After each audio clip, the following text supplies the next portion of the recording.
It was whereas like a lot of non-Muslims here congregate around alcohol, we congregate around food. So let's build Simply Smashing. Let's try and make the best food for people to congregate around, but also let's work on building the community. Welcome to another episode of the Muslim Pound. Today we have the founder of the best burger joint in London and probably the UK, Sakib Ahmed. Welcome to the podcast. Assalamu alaikum. London or UK, which one is it? We know for sure it's in London, but if we do our research, we might be the best in the UK. So it could be the case. But I always say that like London's the toughest arena, right? It's one of the, if you can make it work here, it's so competitive here and very hard to start up. But I feel like if you can make it work here, you can make it work anywhere. So. Okay, tell us about Sakib when he was young. What was Sakib like? Me when I was young, I've never gotten this question actually. But so I was born in France, so I had like I was born in a seaside town. So think of it as like the equivalent of like a French Brighton. So it's like a north town near Calais, and like we were like the only brown family in the whole town. And yeah, no, I think I had a really fun childhood where like I was out with my out a lot. My dad initially at the time he had like a Indian restaurant there. That was it. Like so, my dad's been in the food game for a long time. And we were kind of known as the family with the Indian restaurant, like these brown guys with the Indian restaurant. So that everyone liked us in that town, which was, it was nice. It was nice. How did your family end up in Calais, in France? How did they end up here? So both of my parents were born in Bangladesh, and my dad was an engineer first. So he worked a bit in Pakistan and then moved to Saudi. So and then settled in France, and that's when he got married. My mom came over and had me and my brother. And how this settled on France, I think it was just finding a good secure place to get your papers right. You can't do that in Saudi, for example. So that's how all of us got like a French passport. So when did you then move here? Moved when I was 8. So when I was my first 8 years of my life, I was in France, and my mom really had this dream of she really wanted her sons to speak English. So so we moved to London in 2006. Yeah. Well, you're quite young. Yeah, I'm 26. Oh, you're very young. You're a kid. You're doing very well though. I'm about nearly 10 years older. It's the food game ages you, man. So that was an Italian restaurant before, correct? It was. So yeah. Did you open that restaurant straight away when you came down? Because you were already in the food game. So not really. So my dad's first when he first moved here was another Indian restaurant, one that's actually still open today, near East London Mosque. He was there with a couple partners, and he did that for a couple months to a year, and then left and opened a new one in Stepney, which is the current Simply Smash location now. That's gone through a lot of changes over time. Initially, it was a Somali restaurant. Okay. And it was called Zaytoon. And this Somali restaurant, back then Somali food wasn't really trendy. But he had this close friend, he made it, which he became his partner. So him and his friend was Somali, they recommended doing Somali food. And they went into business together. And did that for a couple years. And then he moved on to the Italian restaurant. That was actually started by my brother, so my co-founder of Simply Smashed. And he started that. Him and my dad. I was still quite young back then. Him and my dad started that together, and I still remember like those stories back then. But they started that when he was just 18, like when he went on his gap year after doing his A levels. Therefore, what's the good gap in the market here? And halal Italian wasn't there at the time, so they started that halal Italian restaurant, which he did quite well. Alhamdulillah, we kept that going for a couple of years until like COVID, and that's when like the story of Simply Smash began around that time. So while that Italian restaurant was going on, you were working at Goldman Sachs. Yes, I was doing a degree apprenticeship. So I after my A levels, I like my brother wanted to kind of do a gap year, and I was kind of looking like for like a 1-year placement kind of schemes, and I was applying to a bunch of different ones, and I was getting a couple of rejections, and I wasn't considering tech at that time. Until this opportunity came up, and it was for the first cohort of the Goldman Sachs degree apprenticeship program. And yeah, like back then, like tech wasn't really attractive, right? It wasn't. But I kind of wanted to go down the finance kind of route, but my brother told me just apply, see how far you get, and I remember going through the process and saying this is pretty cool. Like a lot of problem solving, which is kind of stuff I want to do, and yeah, and alhamdulillah, I managed to get into the program and did that for like 5 years. What got you kind of involved in tech? What got me like I said, I'd never considered it as a career path until that opportunity came up. And to be fair with you, I think at the time I was the appeal of Goldman Sachs that played a bit stronger role than the appeal of going through a tech route. And like, especially the sixth form I went to took us through all these different like insight days to different firms, and I really started like gravitating towards finance at the time. And so when this opportunity came, it was like, it'd be a good way to get into Goldman.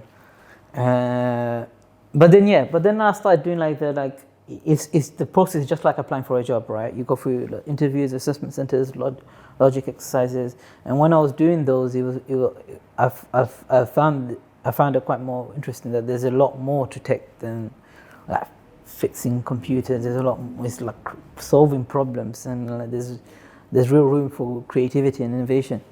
And like when I started getting more interested in that, that's when I started considering as a career path. And even during my degree apprenticeship program, like I spent the first 2 years like as a voice engineer. So you do more kind of infrastructure management, managing migrations, all that kind of thing. I was trying to gravitate more towards like the client side of things. And after my stint as a voice engineer, I built my technical skills as a software engineer for the next 3 years. I worked and built as another startup at the time, which is my first taste in building startups, which was MiniDeed. And that's when I started really enjoying building things and really getting grasp into like understanding product, understanding how users behave, understanding how to build something that people want. And like all of those experiences have helped build what we've built today. And it's like when people talk about like how do you make such a like radical change from like tech to burgers, I think I was always, I've come from a family of entrepreneurs, and I always gravitate. It wasn't such a radical leap because I was always interested in that side of things. It was really good for me to build the technical side, and I think that's really helped me in terms of understanding how to tackle problems. But yeah, I think understanding that, having that product thinking, understanding how to build something people want is like universal.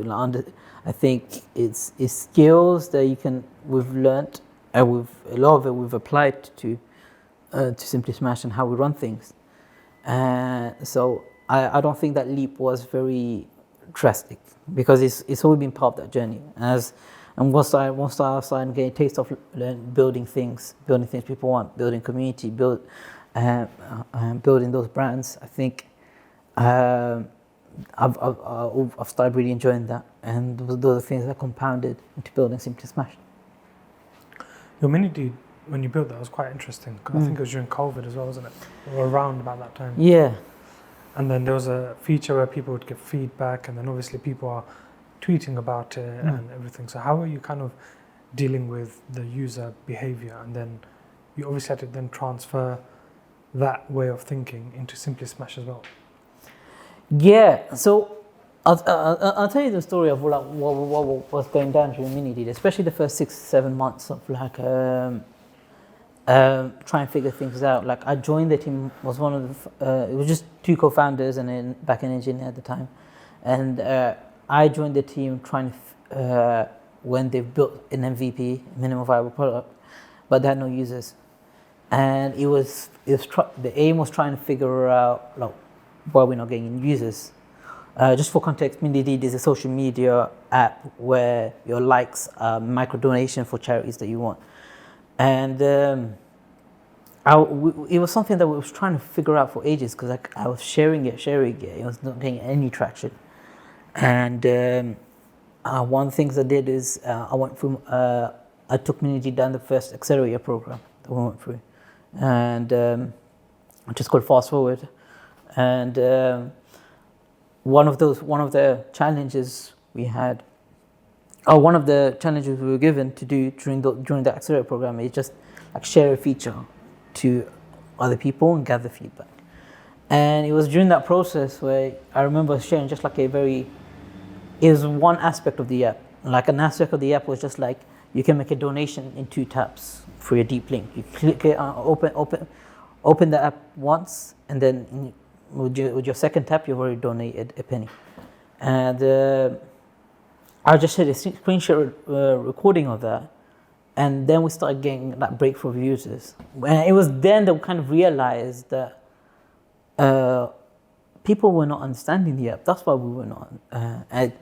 And ever since then, I think that experience of like playing around in the dark, we're building and sharing, but it was not getting traction.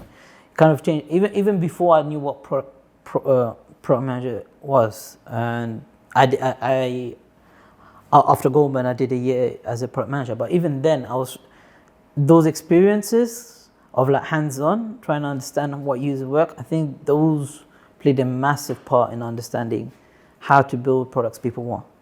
And when we talk about how we've applied that to Simply Smashed, how we've applied to making burgers, it's been a lot of that process. We've taken a very scientific approach to building burgers, where, and we also talk about like how Simply Smashed is the result of both me and my brother are product managers. So after Goldman Sachs, I did a year as a product manager in a fintech, and like we said, we've got a lot more experience building product while building Mini-Deed.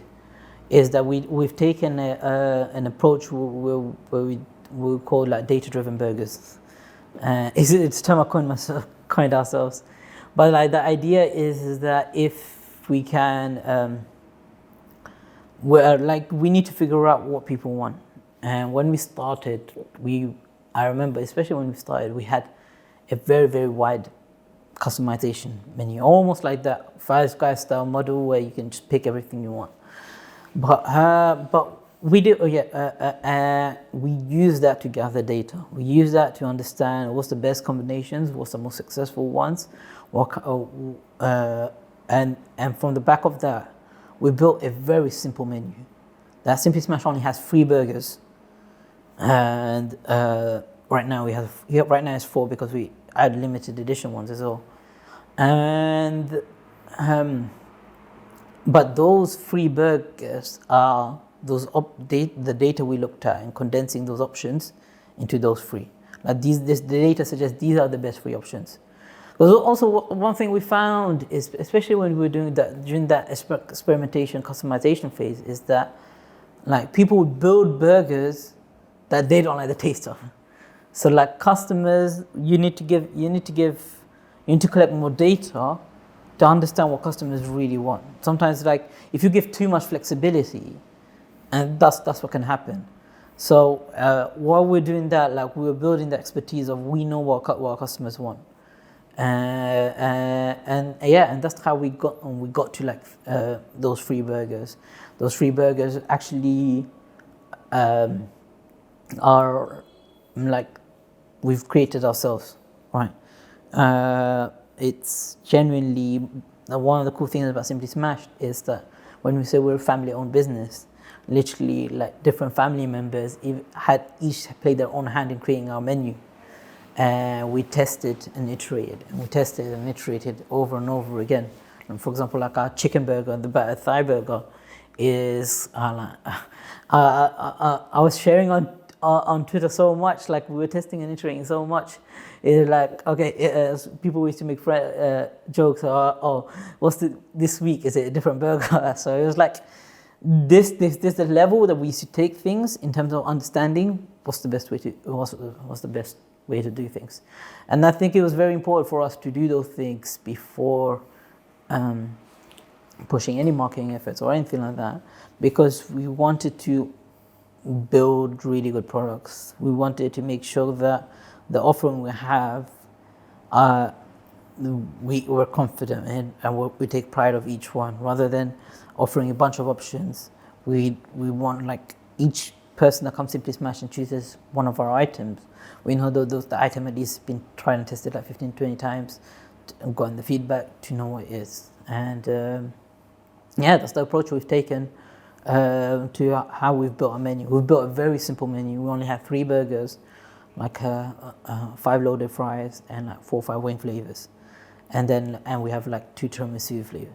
And because we've got such a distilled and condensed menu offering, I think that's played a part in our success. So, data-driven burgers, which is your term, that's what you collected data to make the burgers. Yeah.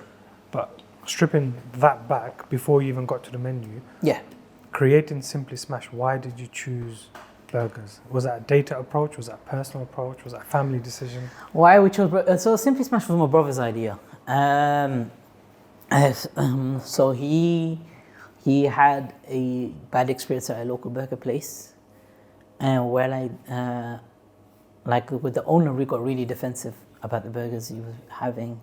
And then it just didn't taste good. Yeah, it just didn't taste good. Like he got really defensive of like his fries, and my brother Sifa at the time, just thought, how hard could it be?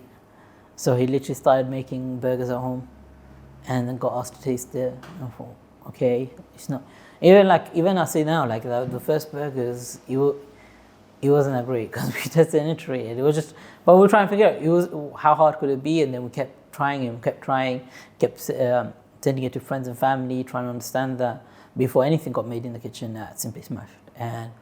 And even then, like we started so lean because we were not doing great at the back of COVID, so we were like in very much survival mode at the time. That we only started Simply Smashed with just a £100 grill, and no new other equipment, nothing. Let's try and build something and try and salvage the situation, and that's what we did. Yeah. How many times did you actually have to test the burgers, and then what kind of burgers were you thinking of? Because obviously you've got smash burgers, you've got grill burgers, you've got fried burgers, the Dixie style. So then how did you get to the smash burger?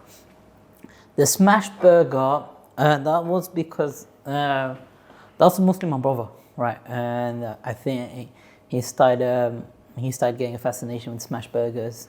He's made a lot of trips down in LA, in America, where like the smash burgers, they were quite common, and that's what it was. It just came from that fascination, and then try and bring that here, and then understand it, and it's never been anything.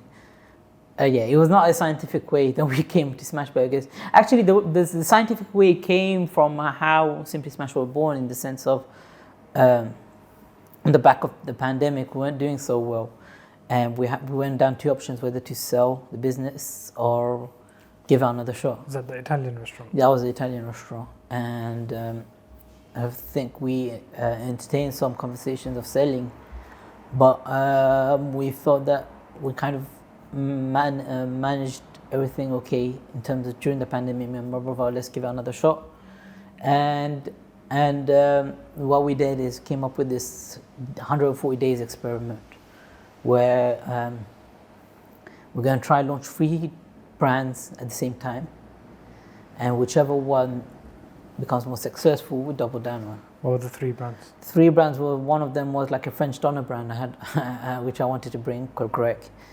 It was Simply Smashed, and like a vegan version of Simply Smashed called the vegan burger bowls. Yeah, that will not run instantly. You know what? Yeah. So the French doner brand, unfortunately, we had supply chain issues. We couldn't figure that out because we wanted to import a very specific type of meat. That was inspired by the French hollow street food scene. So we left. We did launch the vegan one and Simply Smashed at the same time. And to be fair, at the time, like vegan was quite trend. Vegan was very popular. But it was clear like 70% of it was Simply Smashed, 30% of it was the vegan brand.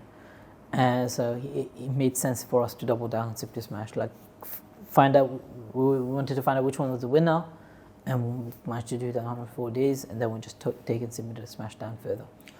While you were building the brand, so before Yes. you even had the branding, before you even had the name, you were speaking a lot about it on Twitter. You were tweeting a lot, and then you came with the name Simply Smashed, and Simply is kind of your brand now. And then the color, and then even the design, and you involve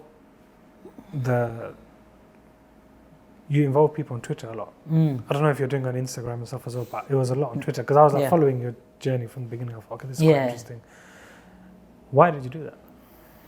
So this concept of building in public, it started early from my mini lead days, and I didn't even know that was like a thing what people do to gain traction. It was genuinely, I was really excited on working on mini lead at the time, and I started sharing a bunch of features back then, and I realized that like it was a great way to kind of document our journey and share it out and start getting some users. Like it wasn't something where I saw like a couple of articles on that building in public is great, you should be doing it. It was generally something I discovered by myself. Like it was by doing mini deed, by getting we've gotten a lot of traction through there. We've met a lot of interesting people through that, and we thought, you know what, this works. Like I think especially during distribution, it's very nice. Is once you find something that works and you understand it, I think you should be trying. You've learned that, right? You should be once you've learned the thing, you can apply it to different ventures, apply it to different things, and it made sense for during this 140-day challenge to kind of document and share the journey. That's what this 140-day challenge was going to be like. We're going to try and launch this brand, and let's share our journey of doing that.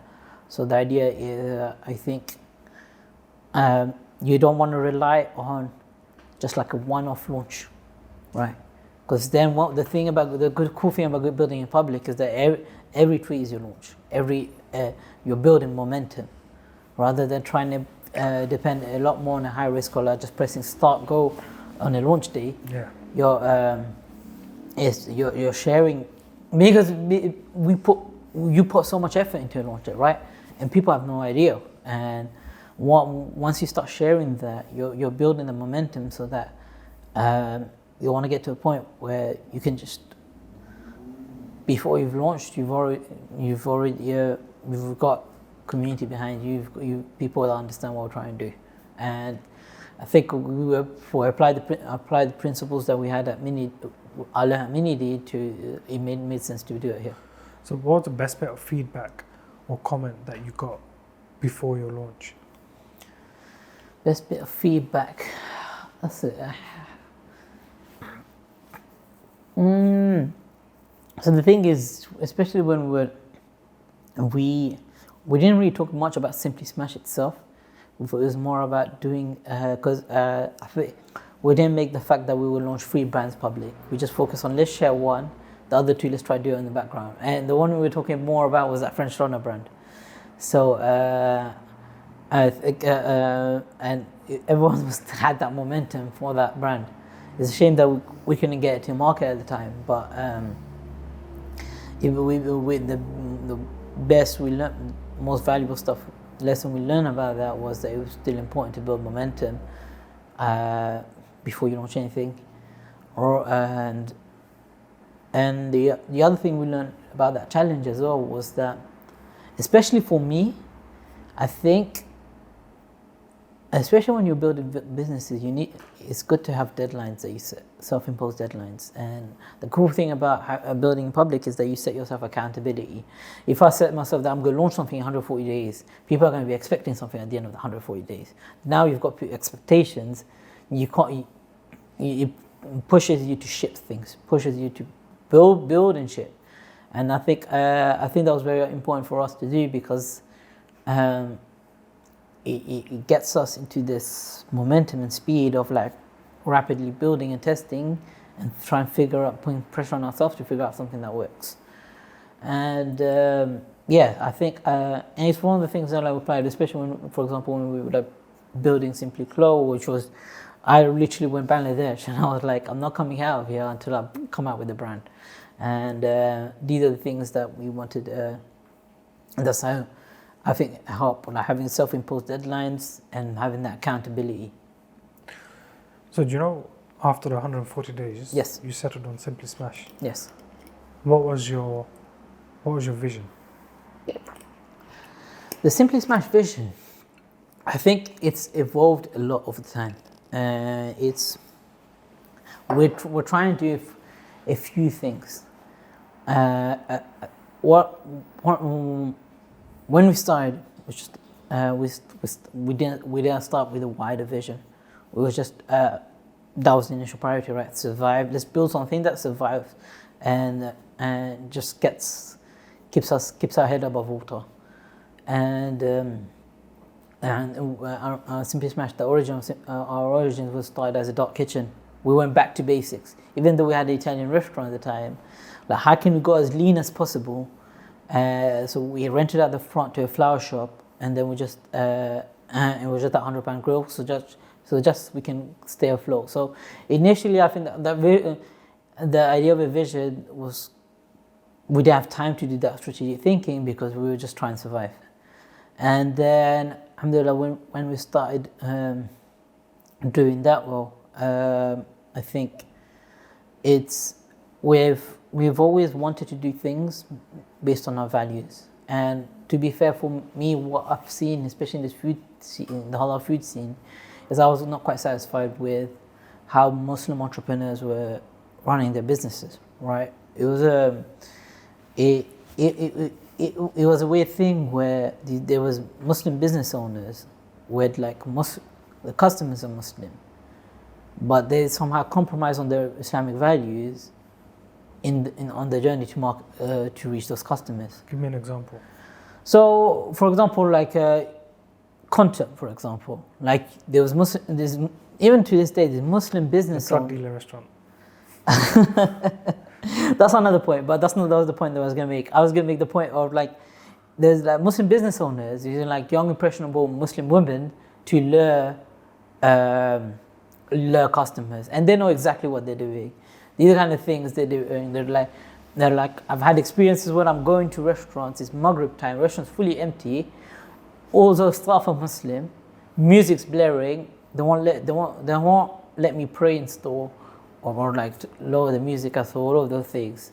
They just won't do it, even though it's not very hard adjustments to make, right? Just letting me pray, but those are the things that we're not willing to do. And yeah, and like that's one of the things that we're talking about. The scene itself is very aggressive to each other. Like Muslim business owners, are very on an attack mode on other competitor businesses. Like we had like a competitive food brand like started by like a content creator that just like was going around and like giving like bad reviews on reviewing competitive businesses and giving out bad reviews. And like, yeah, it was those things that we saw, which was like, those shouldn't be a way Muslims should be operating their businesses. And like, so one of the visions we have for Simply Smashed is raising that bar. I think we've come to a point where that bar is quite low. And when we start, especially as we start getting more traction and start doing well, we start thinking, what do we want to leave behind? What's our legacy here? Because there is an opportunity to leave a legacy here. And the way I think about it, for example, let's take a brand that's probably done really well. Let's take Chaiwala, for example, right?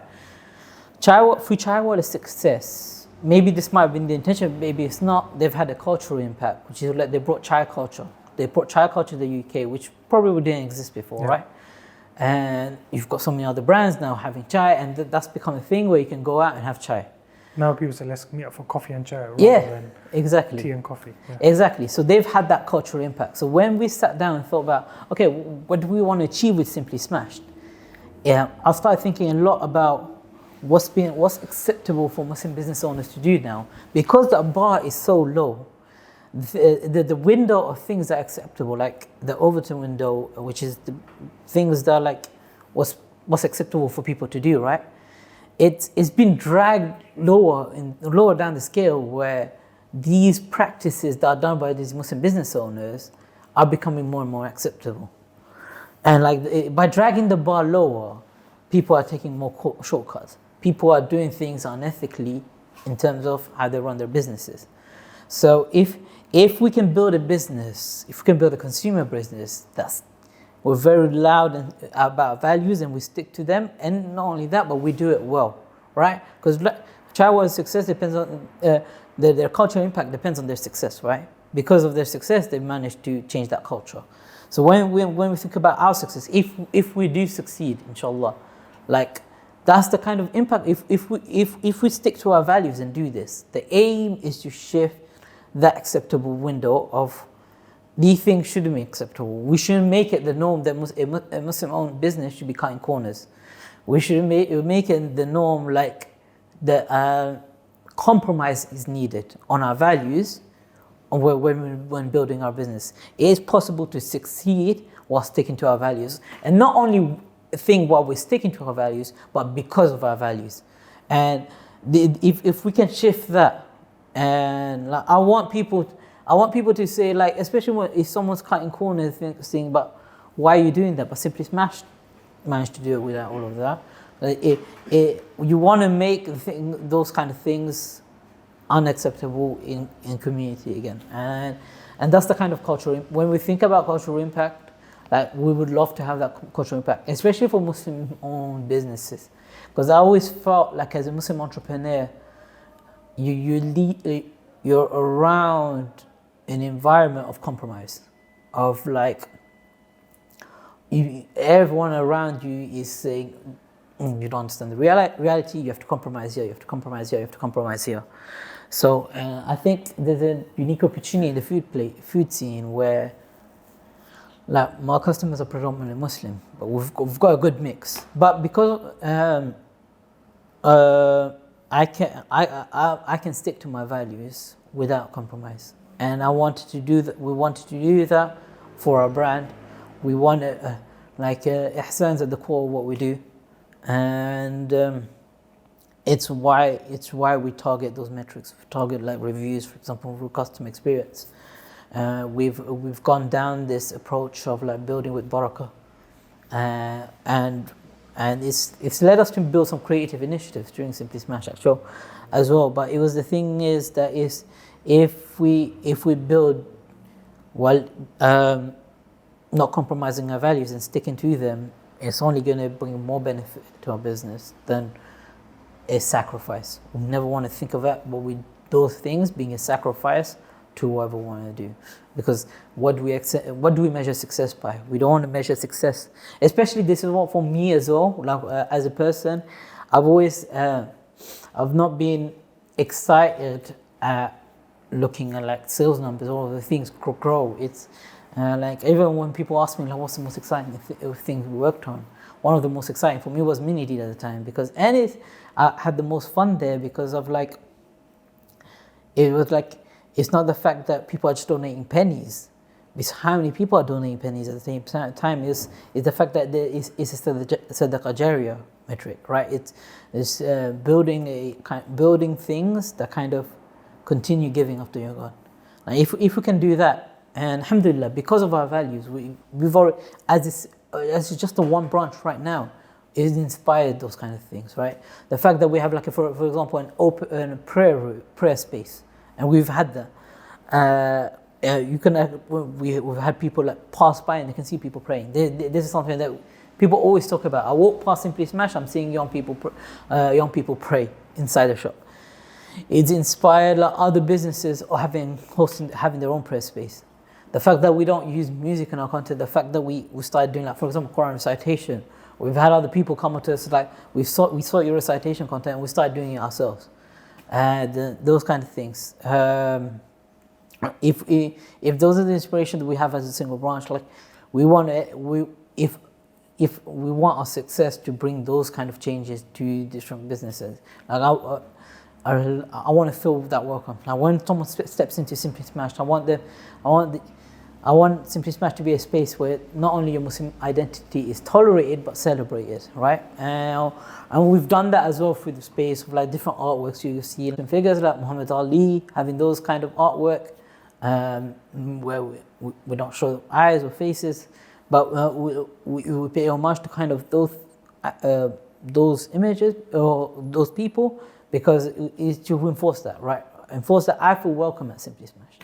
And that's why we call the space the communal living room. Like it always came from a space of like, for Muslims, what is our third space? Like if the fact that like non-Muslims have their third space, it's actually we've noticed that as well. Like non-Muslims have a pub, right? The place where they see their friends regularly, right? You go to the pub, you see your community. Like what's the equivalent for us as Muslims? And it was whereas like a lot of non-Muslims here congregate around alcohol, we congregate around food. So let's build Simply Smashed in. Let's try and make the best food for people to congregate around, but also let's work on building the community. That's why we've designed our space in a way that feels almost like a living room, and we call it the communal living room, the living room for everyone, where we wanted to create a space where people feel welcome, and it's also one of the reasons why we started doing chai, for example, right? We started looking at, okay, if non-Muslims have their beer, what's the thing that facilitates conversation for us? And for us, it's our tea, right? That's been in our culture for a long time. So having that in our space, we do like burgers for food, but like also having chai, we can keep that conversation going. I think worked really well for us. And especially when we show live sports, those are things that you couldn't get anywhere else. We managed to create that community space to facilitate all of that. So if someone is starting a new business, what would you say the blueprint for them would be as a Muslim entrepreneur? As a Muslim entrepreneur, I think there's a few things, right? I think it's very, as an entrepreneur, you should always, actually there's a point that I always tell other people where I've seen this a lot where everyone fixates on a gap in the market. What's your gap in the market? And like, we could be open to the fact that there's a lot of burger places anyway, right? For Simply Smashed. It's not always about finding a gap in the market. Some gap in the market exists. There's a gap, there's a reason why there is that gap. I think it's about looking at the market, or sometimes that's a gap, but finding the demand for something, right? Sometimes there could be a gap, but it's also if you can see what the current offering is, can I try and build something better, right? For me, for my brother, it was that like he had a bad burger. He had the burger that he didn't like. He's like, I can try and make something at home better, and that's how Simply Smash started. So I'm not obsessing about that, and I'd say another tip, especially for as a Muslim, it is sometimes very tempting to compromise, whether that's how you do content, how you take those shortcuts. I think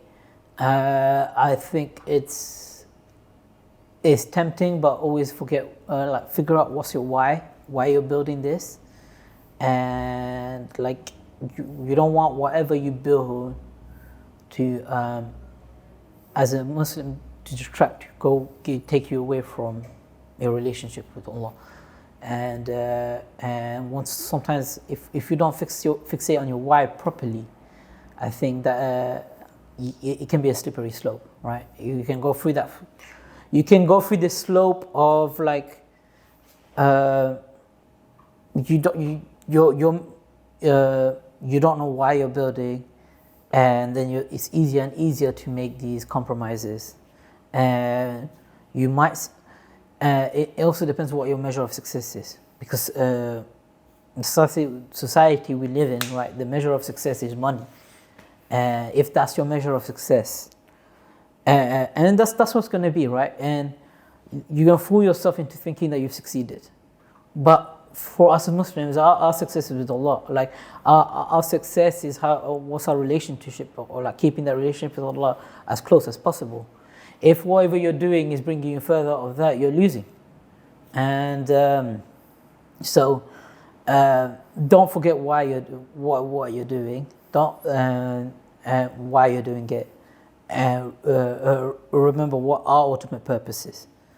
And once you have that, once you start looking at it as not a limiter, but the reason for your success, I think it starts unlocking a lot of different opportunities. Like there's so many things I can tell you about Simply Smash that like happened. We think purely from the barak of like trying to build something that comes from my values. Like for example, Simply Smash doesn't do pay for any marketing. We have a couple of reasons why.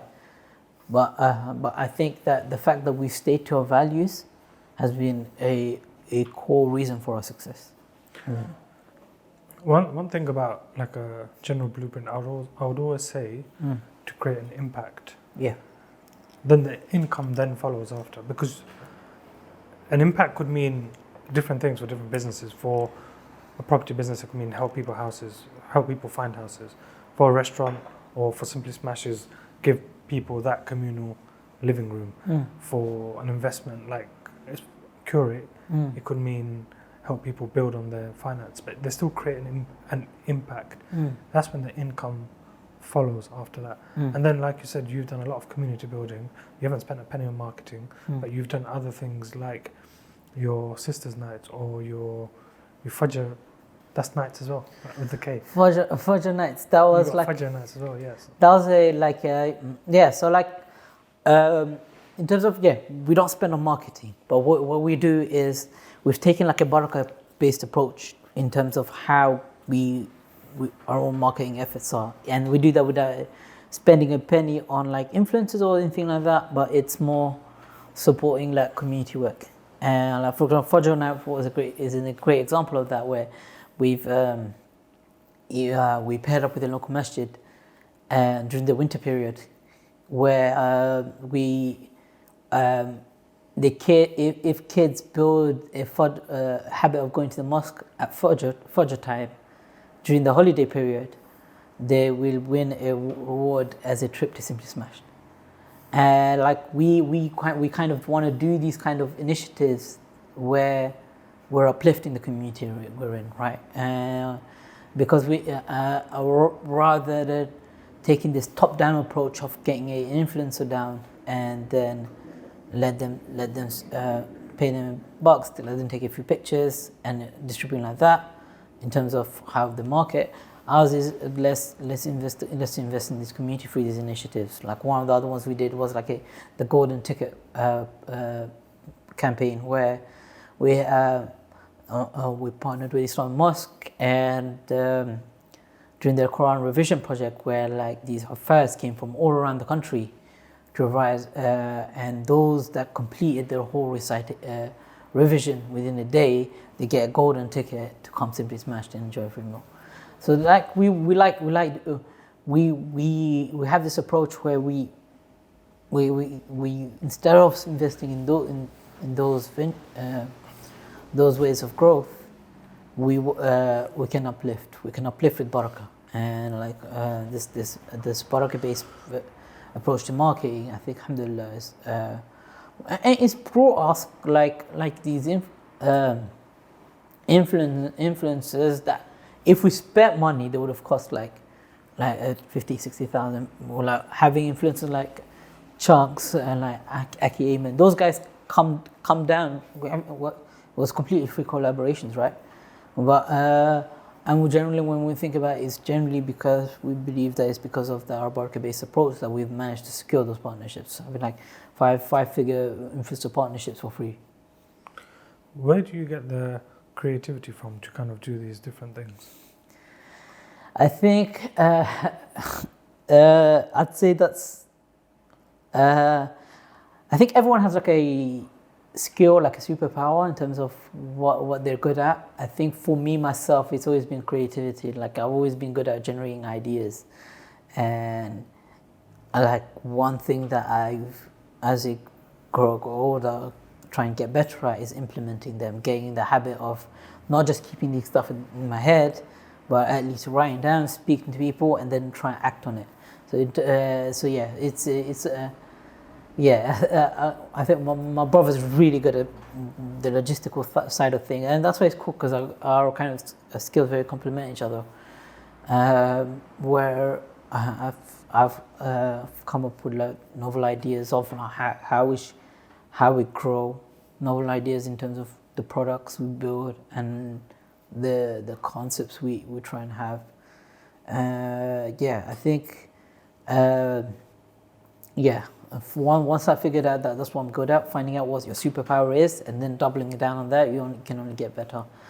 And and I think especially Mini Deal was a really good way of developing that further, because it was like I had to forced to become creative under pressure, and like the idea of apps not working, figure out a solution. Like we're not growing, figure out a solution. We have to do this right now. No choice. Yeah, and then like you go into this pressure, like how do you figure out these problems? And I think it's these kind of scenarios have kind of helped me come up with different ideas and other ways of growing. And yeah, I think once you start gaining more and more experience, you can start compounding those, and then it's those experiences and skills that we've grown with me. What was your intention when you did like the Fajr nights and the Sisters nights and then the Golden Ticket campaign? What was your intention behind them? Was it more initially just to create like a community spirit, or was there something else behind it as well? Because obviously you know the power of social media as well, and obviously when these things go on social media, especially Fajr nights, because they were for kids, right? So they would plaster it all over socials. Yeah. So you knew they would have gone kind of viral. The Sisters Nights are very helpful because it's just a woman-only place. So what was your intention? It's the thing we talked about, right? The thing that like we're unapologetic about our values, and if we can showcase that we can do things successfully while sticking to our values, that's one of the reasons why we come up with these campaigns. Like the Sisters Night was more about how can we make Simply Smash feel a bit more inclusive of the sisters, right? And like our match days were really becoming a good space for like brothers to kind of relax and unwind, but we could create these spaces where like only sisters can enjoy the space where like the free of brothers, and that's inspired other restaurants to do Sisters Nights as well. But it's building these kind of ways that we can uplift the community, so that other restaurants, other places, other businesses can see that and that's the thing that they're inspired by, and they can uplift the community, right? Like I think that's something special about like being an entrepreneur, is that you can have that impact, like you mentioned, right? Having an impact. And I want, if the idea is like if we're building this community space as a business, it made sense for us to kind of give back, right? Our involvement in Charity Week, our involvement in all these community initiatives to kind of make building that standard of how Muslim businesses should operate and having that wider impact. Where did this community spirit come from inside you? Because a lot of business owners don't think like that. There's always a thing about businesses should have their own community anyway, because essentially that filters into your customer base. Yeah. But you've built out in public. You've done a lot of the events and campaigns like we've spoken of. You've done Charity Week. You've done work with Muslim Aid, if I'm correct. Yes. And you've done a whole lot of other things. Where does that community spirit come from? The community spirit, like I've seen the value of community myself. Like coming from France, where there was barely any Muslims, right? We were my nearest mosque was like 40 minutes away. We used to only go there for Eid. Moving from there to moving here and finding community, like that was the first time my mom found like another Muslim neighbor, and I think it's played a part in all our transformation in terms of like discovering more Muslims, falling more in love with my religion. That transformation happened for all of us after we moved here, and it really made me value the importance of community. In terms of like when we speak about community building in the digital space, that came from like learning how to build and grow Minideed, right? We built such a special space where like we almost inadvertently built like a wholesome social media space, right? It was known as like the users made this themselves, where like Minideed should be a place where people share only positive things, and it's I've seen the value of coming together. I've seen the value of like how much change we've gone through when we experience community, and I always felt like, especially more recent years, that like that physical community presence is dying, especially with our younger generation. But it's how do we attempt to build that? How do we attempt to kind of revive that? And especially me, I want to build like if I'm working on a venture, I want to build like purpose-driven ventures. I think it became a thing where Simply Smash is a great vehicle for that, and to play a part in reviving community. So and those are things I think I'm more interested in, right? If Simply Smash was just a regular burger joint where the aim is to make money, or the aim is just to like flip some burgers and make some money, I think that would be very hard for me to get excited and passionate about. But when we start attaching things to a higher purpose, it's a way like always trying to like add more intentions and tie back to Allah in the things you do. And Allah not only put barakah in the things you do and success in the things you do, but it's always try and facilitate your work as a means of ibadah. And if you can try and attach more intentions in what we do, and there's so much more we can do, right? And it's the impact we've had. At the end of the day, we're still a burger restaurant, but we've managed to have that impact because of the intentions we set from the beginning. And if we can inspire that in other Muslim entrepreneurs, like I would love like Simply Smash success if we really see to have like a next generation of entrepreneurs to see and think that we can build things and stick to our values. We can do things where we have like we intentions, we're close to Allah. Now we build, and we're not. It's not just building things, but building the best things. Building things with, like not losing sight of like we can do things with the sand. Like that's where our culture and tradition comes from, right?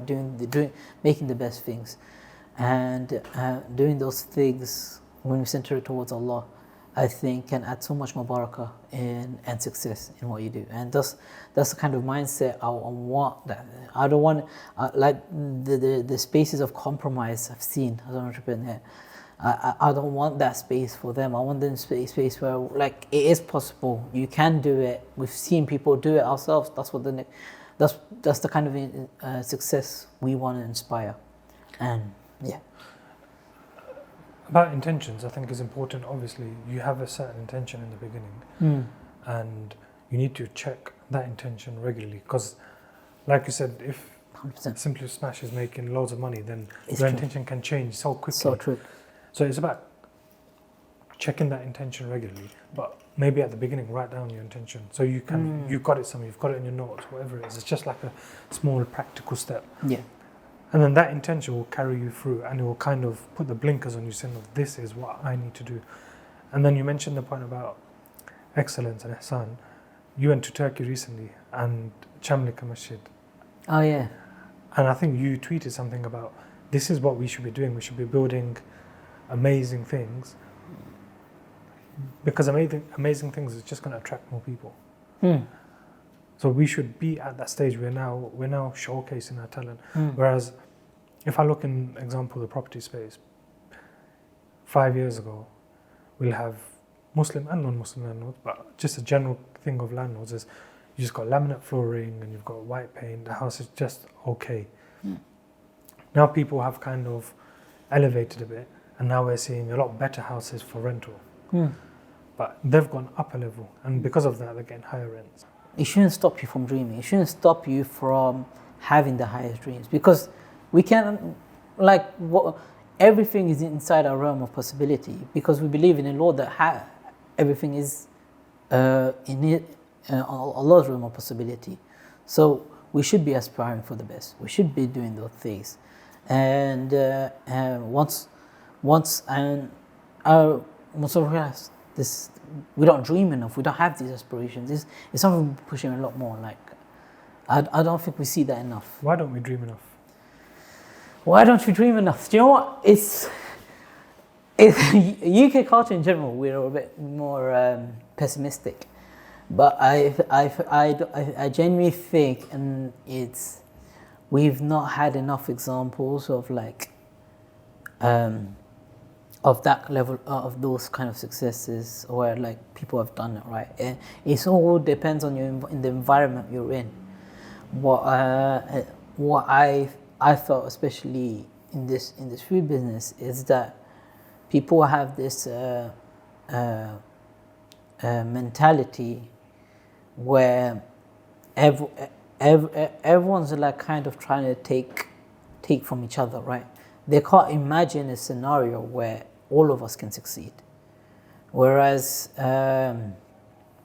which is very much possible, right?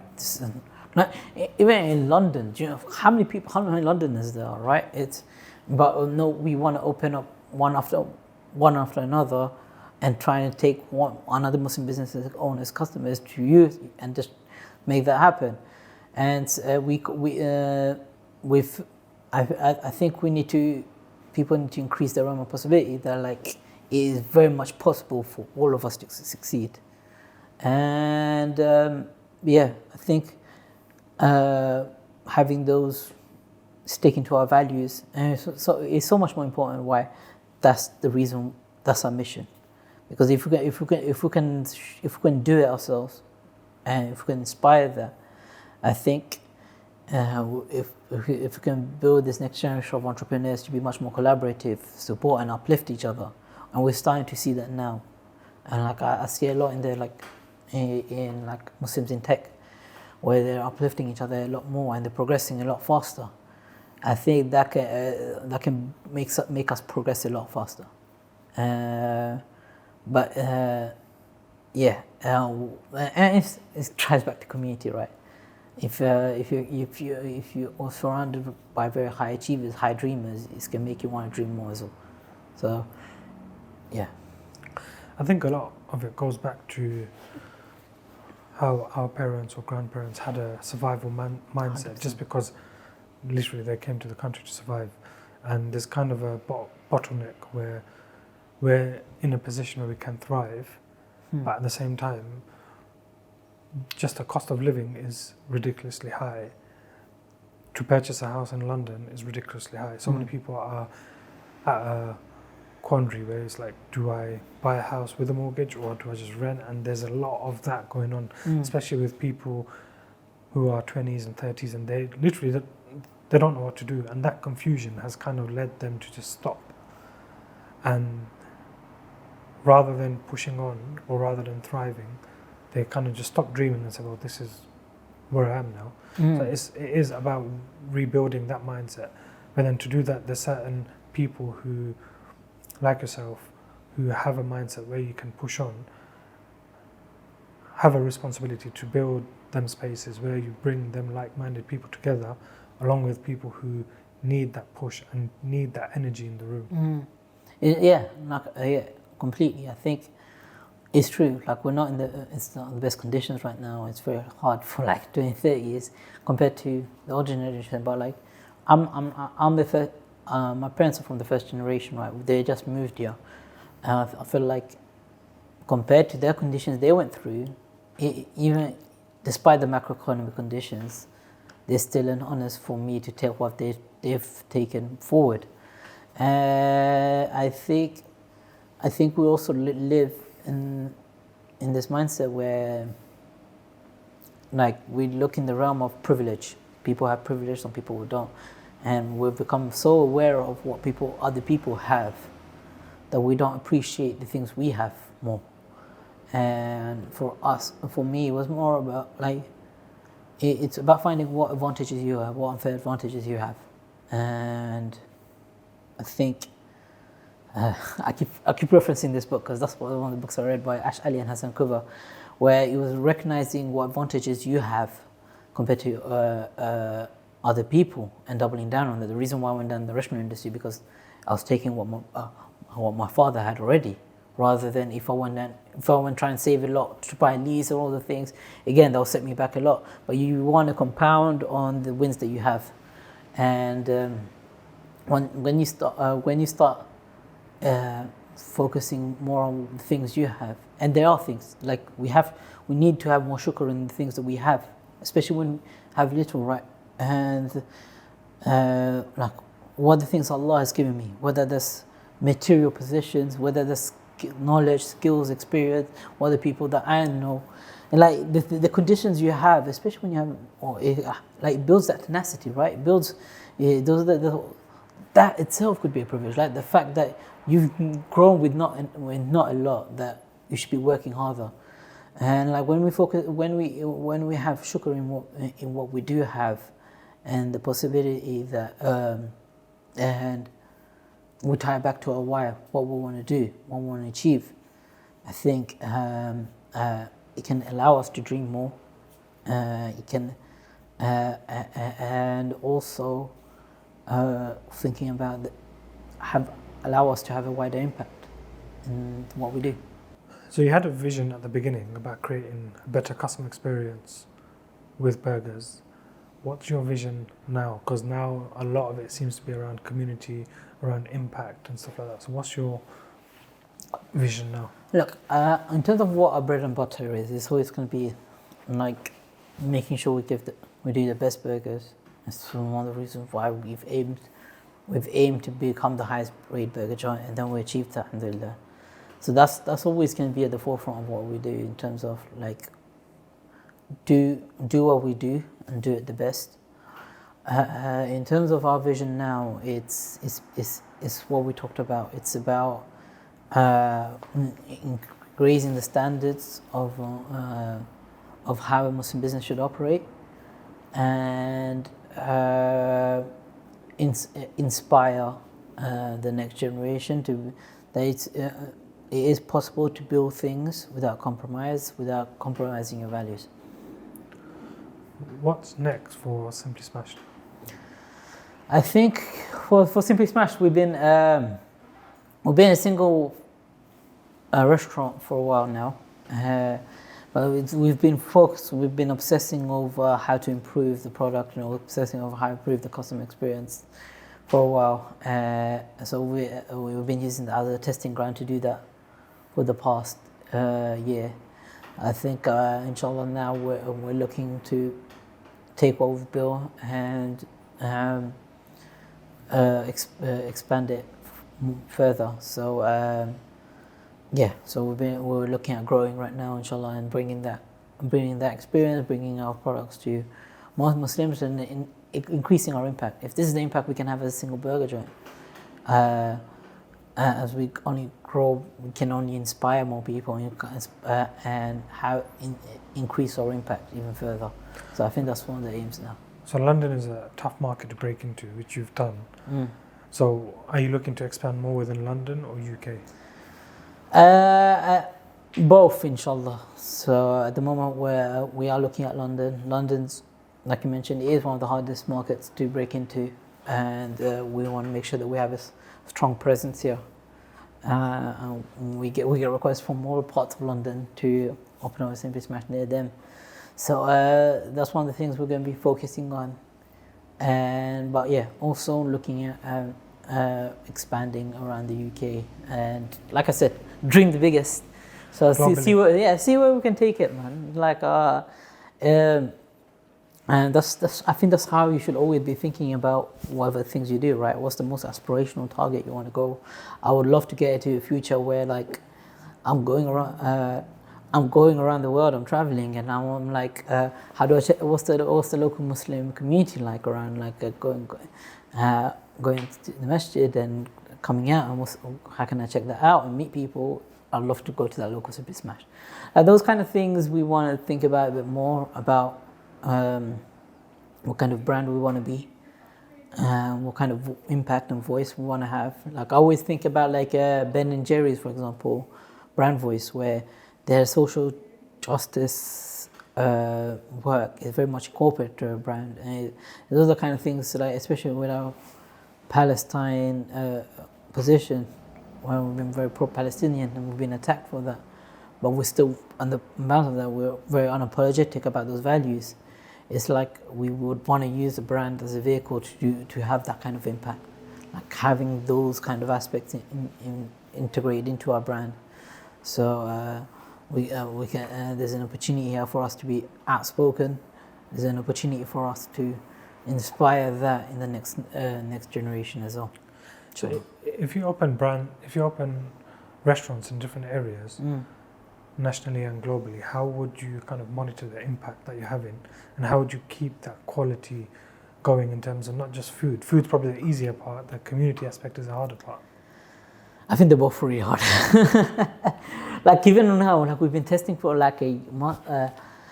Consistency is one of the hardest things. It's one of the things I learned the hard way of the difference between food and like tech products. Like when you figured out a tech product it's all about scaling, but you're not going back into it, like making sure. But with food is like you've made a really nice burger.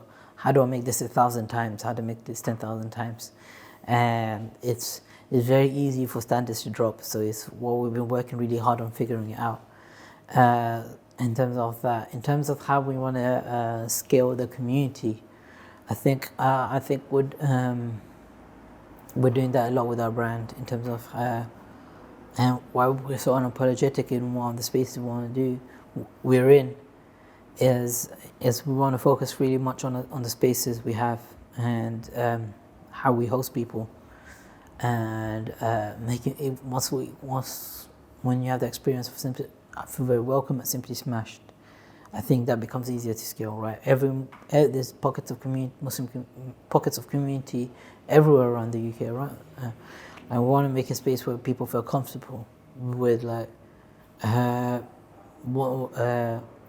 figure out how to reach those communities and let them know that Simply Smashed is here to welcome them and make them feel like it's a space where they belong. You mentioned about being attacked because you're very openly pro-Palestinian. There was recently you had a whole load of reviews from Zionists, and then kind of your community fought back and led to a whole load of 5-star reviews for yourself. Yeah. But then you also created a SimplyClo brand for clothing. Why did you do that? Was that in response to the boycotts, or what was the reason behind that? The reason behind, okay, two parts of that question. First, the review bombing incident. So that was as a result of we started noticing these 1-star reviews, and we started getting them, especially because we worked really hard for our reviews, right? And it was we were initially a bit disheartened, but it was also, hold on, we shouldn't be disheartened about this. This is actually a chance for us to double down on our values and make a statement, and that's what we did, right? We and alhamdulillah, the community kind of backed us and brought in all these 5-star reviews, but we doubled down even further, and like a brand new Wagyu brisket burger, we launched and dedicated all profits of that to Muslim AIDS Palestine campaign. And it was, it's about making those statements, right? It wasn't just about raising the money. It was just about, especially I think as Muslims, it's very easy for us to be intimidated with crime. I think it's sometimes we need to show that we won't compromise and to inspire other people to do the same. And that was the intention behind that campaign. And as for the SimplyClo thing that we're working on right now, that's an experiment we're doing. Well, we started by making some pro-Palestinian merch and clothing that we've remade. We wanted to go more than just merch, but making timeless pieces of solidarity, and especially focus on quality, because we saw a lot of merch that wasn't really there in terms of quality, but quality is important, especially in solidarity, especially at a time where there's a lot of focus on it. That's when people buy these merch. But if the quality is fading, those statements of solidarity can also fade. So we wanted to make sure that we really focused on that. Like we're just dabbling in clothing right now, seeing how that goes. But yeah, I think it was the motivation behind that was more around, I think it was on the back of like the Zara controversy, and we had where the founder of Zara, owners and founders of Zara were making these anti-Palestinian remarks, and when you open the hood behind Zara, you see that a lot of their clothing is produced in Bangladesh, right? It's produced by Muslims, have their values, profiting on them to say to actually not reflect the values. So that's the climate that we have. So especially when I went to Bangladesh, it was like, all right, can we open this further? Can we tap into these distribution manufacturing channels and build something that's like end-to-end reflects our values, right? Because the people that are making this clothing are not going to share those values of behind those brands. So if we can, it was just about can we figure out a way where can we make that align and we can raise those standards, right? Is what I've noticed in terms of the ventures that we build and the impact we want to have. It is not enough to just say you should be doing this different, you should be doing this different. The reality is people are not going to listen to you. I think, it's a good point on the topic of wealth actually, especially right now. We think, oh, I need to make it, I need to do everything, and then we make it. But I don't think we should be looking at it in that lens. We should be looking at it, how do we uplift our own families, and like my family's success is my success, and when we're building and growing Simply Smashed, it helps, it benefits all of us, and that mindset I think helps progress us a lot more further. When you think of the legacy you want to leave behind, And if you fast forward 30, 40 years, what does that legacy look like? So for me personally, I think I have, for me, I've always been fascinated by leaving an impact. The way I see it right now is that I just want to achieve all the things I mentioned with Simply Smashed. Also unlock time to build things that uplift my community a bit more. And the side projects that I've done, like Mini Deed, or like Bilal, which is the thing we're working on with mosques, is the idea that like there's so much work and so much potential that we have into uplifting our communities that we should be doing.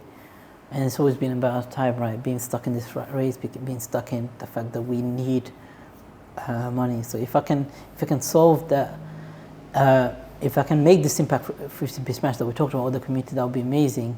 And also solve that needs where I can then actually unlock my time to actually focus on those things. I think that's what I want to do within the next couple of years. And then, yeah, I've left it quite open. Like I think for me, it's always been, I've always been interested in how Islamophobia propagates, and that's one of the things that I really want to do work in countering. So those are kind of interests I have, and I have a couple of ideas on what kind of projects I want to start after this. But yeah, I think but let me try and unlock this time first, and then I can focus on those, inshallah. If you were to give a bit of words of wisdom to a Sakib who's just started out in tech in Goldman Sachs, what would you say?